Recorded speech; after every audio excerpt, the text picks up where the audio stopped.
Bonjour à tous, j'espère que vous allez bien. Aujourd'hui je vous retrouve pour le tirage de la pleine lune du vendredi 5 mai, donc pour les signes d'air. Donc je vous rappelle que c'est un tirage général, ne prenez que ce qui vous parle. Les énergies sont interchangeables, il peut s'agir de vous comme de la personne en face de vous, celle à laquelle vous pensez, en particulier si vous avez un lien d'âme avec cette personne. Je vous invite d'ailleurs aussi à aller voir la guidance de son signe, dans lequel vous pourrez peut-être également vous retrouver. Alors je commence donc avec les arcanes majeurs. Donc pour voir quelle serait l'énergie générale en entrant dans cette période de pleine lune.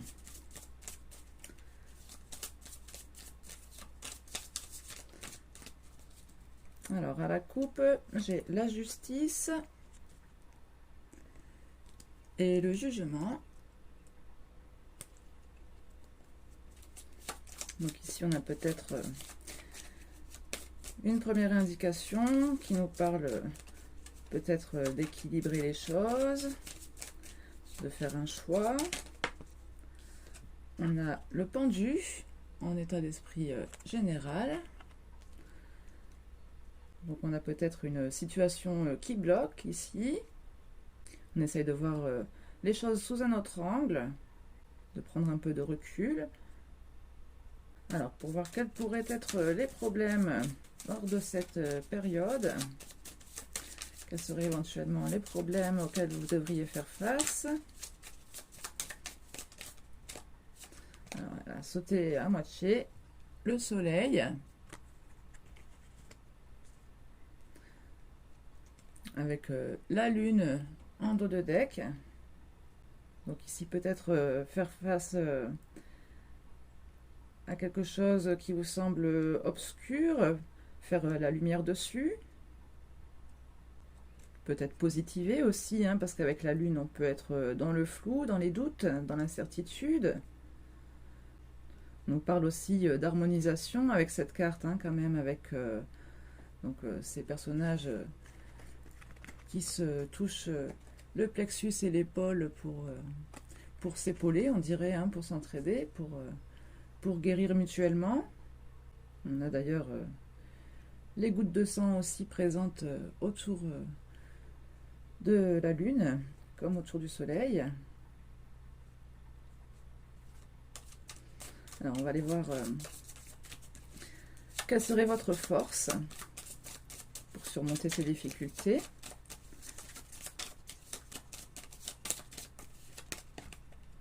Le diable.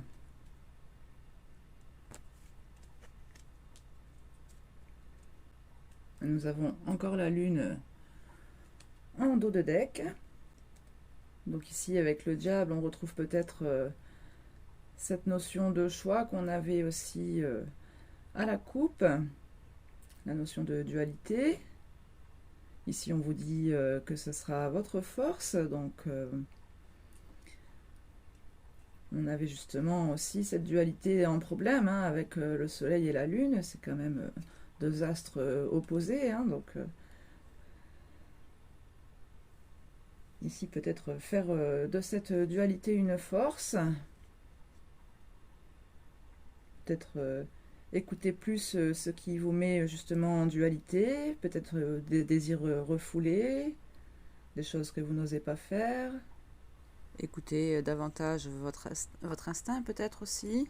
On a quand même une situation bloquée avec le pendu. Quelque chose à rééquilibrer, on avait vu peut-être à la coupe. Alors on va aller voir quel serait l'apprentissage à retenir de cette situation. Pour l'instant je ne développe pas plus. J'en ai deux, je crois que je vais les prendre ensemble quand même. Le mât et la maison Dieu. Alors ici, oui, peut-être oser vous lancer malgré les risques d'échec, de chute. Comprendre que tout n'est que cyclique.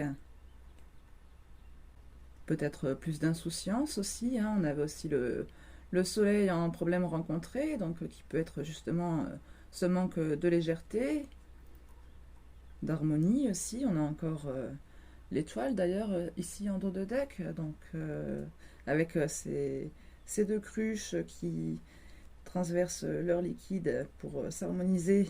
Ça rappelle aussi justement l'harmonisation qu'on voyait sur le soleil et à la coupe. Hein. Alors, quelle serait la bonne surprise pour vous? La force. Donc ici, on a peut-être plus de contrôle de la situation que ce à quoi on s'attendait.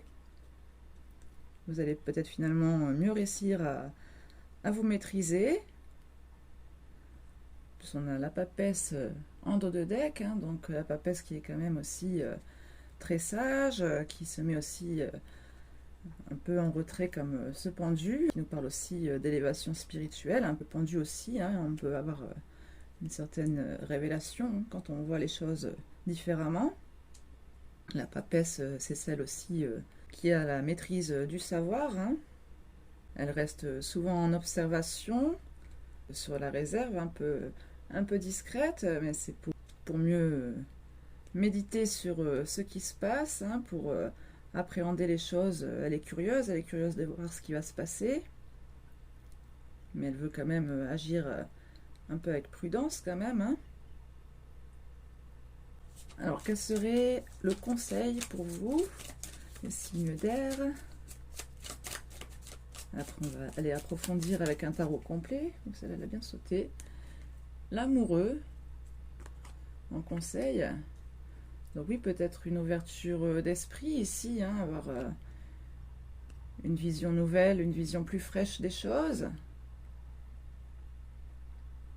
Pour pouvoir aussi prendre vos décisions, hein, parce qu'avec l'amoureux, on a quand même cette notion de choix, de décision à prendre. On a l'impératrice en dos de deck, hein, donc, qui nous parle d'intuition, donc peut-être ici pour vous aider à faire ce choix. On a la lune aussi en suivant, donc qui parle également d'intuition. Voilà, on va préciser, pour l'instant c'est un peu vague.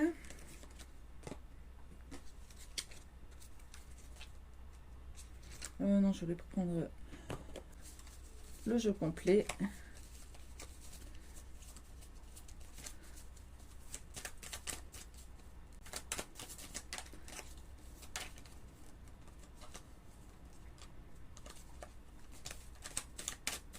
J'ai la 10 de denier et l'impératrice qui ont sauté à titre d'information. Alors à la coupe, nous avons la justice et la 5 de bâton. Donc ici on vous demande de préserver votre équilibre éthique, hein, avec la justice, la 5 de bâton, on voit qu'il y a une situation conflictuelle. J'en ai une qui s'est retournée, je crois. Ah oui, voilà, l'ermite. Donc, pour votre état d'esprit général. Donc ici, on retrouve aussi cette énergie de mise en retrait. Hein. L'ermite se retire pour mieux analyser les choses, pour mettre en lumière. Donc l'ermite nous parle aussi d'élévation spirituelle, de sagesse, de solitude, de prudence. Nous avons la 10 de denier en dos de deck, donc ici peut-être pour préserver votre bien-être, peut-être même matériel. Hein.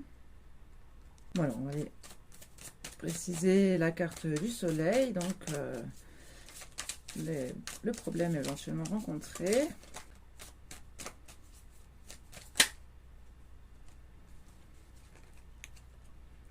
La reine de coupe.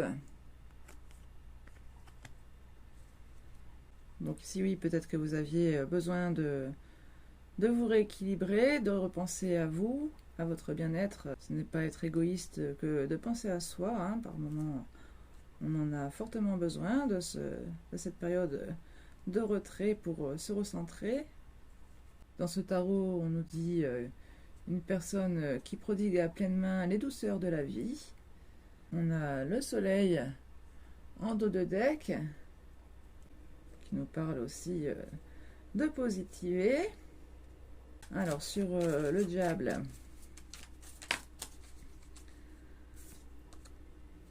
on a la justice qui vous demande de préserver votre équilibre éthique. Donc, c'était votre force, hein. Voilà, on voyait hein, justement sur cette carte la dualité, peut-être justement les problèmes d'éthique hein, par rapport à des valeurs, peut-être aussi. Surtout qu'on a aussi le pendu en état d'esprit général, hein, donc ça peut aussi être justement un blocage par rapport à des croyances. En dos de deck, on a la 5 de denier qui vous demande de ne pas rester seul pour affronter cette situation. Situation quand même où ça ne va pas fort, hein, la 5 de denier, c'est pas la meilleure carte. Sur l'apprentissage, on avait dit peut-être se laisser aller au risque et puis accepter la nature cyclique des choses. Nous avons la mort ici sur ces deux cartes, donc qui parle bien d'un changement radical, d'une grande transformation, changement inexorable, hein, il n'y a pas de marche arrière. Ce n'est pas une carte négative en soi, hein, la mort, je tiens à préciser. D'ailleurs, je vais éviter de l'appeler la mort, parce que c'est vrai que ça fait assez négatif. Ça peut faire peur, je me dis. Et donc, en dos de deck, on retrouve encore une situation conflictuelle avec la 5 d'épée. Le mental entre beaucoup en jeu. Alors justement, on vous disait que le mental serait la bonne surprise avec la force. Qu'est-ce qu'on peut avoir comme précision ?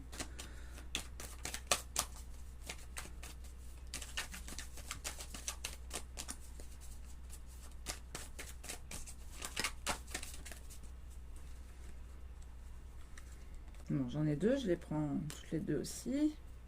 Nous avons la 5 de denier et la tour.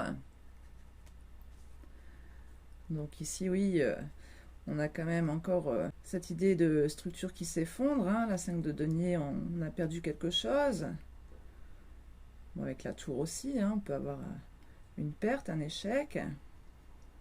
On voit cette tour en équilibre, hein, on voit qu'elle n'est pas très stable. D'ailleurs, c'est ce qu'on nous dit dans ce tarot, hein, que les structures que vous avez bâties ne pourraient pas être aussi solides que vous le pensiez. On a la 10 d'épée en dos de deck, donc, qui nous parle encore une fois d'une fin de cycle, d'un changement.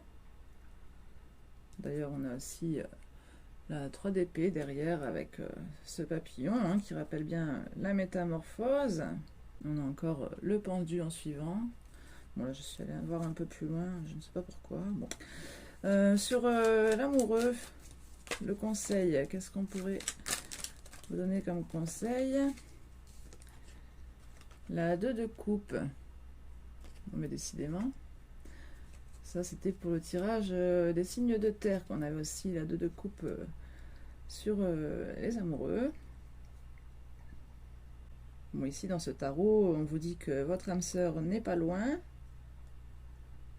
La 2 de coupe nous parle d'une connexion forte, hein, d'une connexion spirituelle. Connexion quand même où vous pouvez ressentir votre autre. Hein. On voit ici ces jumeaux. Hein. Et en dos de deck, on a la 6 d'épée qui nous dit qu'un échec requiert toujours du temps pour être surmonté. 6 d'épée nous demande de lâcher prise, hein, parfois de tourner la page. On a la papesse en suivant, hein, donc qui nous reparle encore de votre intuition. L'as de coupe en suivant. Peut-être bien vous recentrer, prendre soin de vous, réharmoniser un peu vos chakras pour vous rééquilibrer, faire ce genre de choses, la méditation. Avec la papesse, hein, on a aussi on avait l'ermite, le pendu, on a vraiment beaucoup des énergies de retrait ici hein, pour vous les signes d'air. Alors je vais chercher un petit message de l'oracle des énergies lumineuses, une carte conseil donc pour les signes d'air. On a la co-création.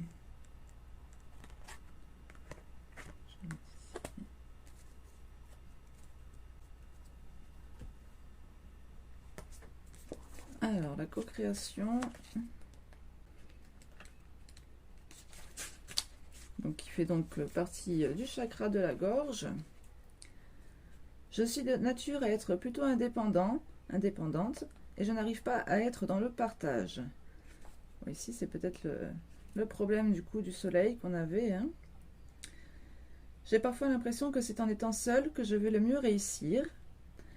Bon, ici, c'est peut-être aussi votre problème donc de retrait, hein, de solitude. Et je ne prends pas conscience que tout sur Terre est co-création. Rien n'est vraiment unique et tout dépend de quelqu'un ou quelque chose d'autre. Ici, je pense que c'est ce qu'on voulait vous dire ici en conseil, hein, avec cette connexion. Que les choix ne dépendent pas forcément que de nous. Je suis capable d'accepter l'aide d'autrui en lâchant mon ego, car je sais que la co-création est parfois nécessaire. Je sais travailler en collaboration avec ma communauté, proches, amis, famille.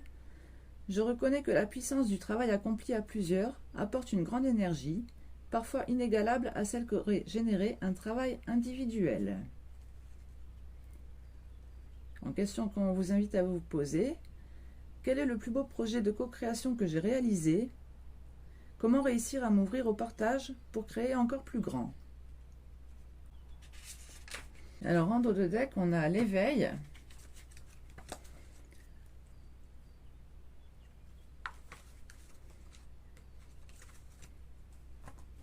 Alors, je vais vous lire aussi ce qu'on nous dit dans le livret.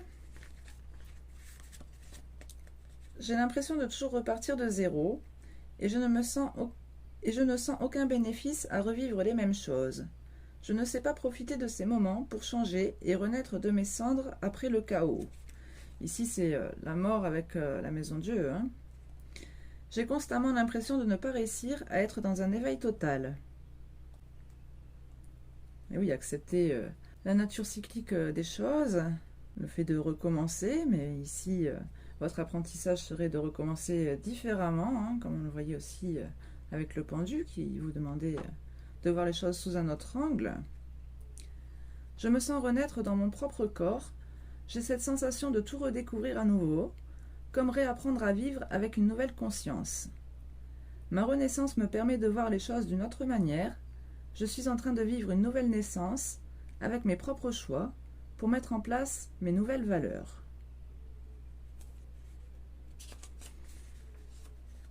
Si je devais repartir de zéro, que ferais-je?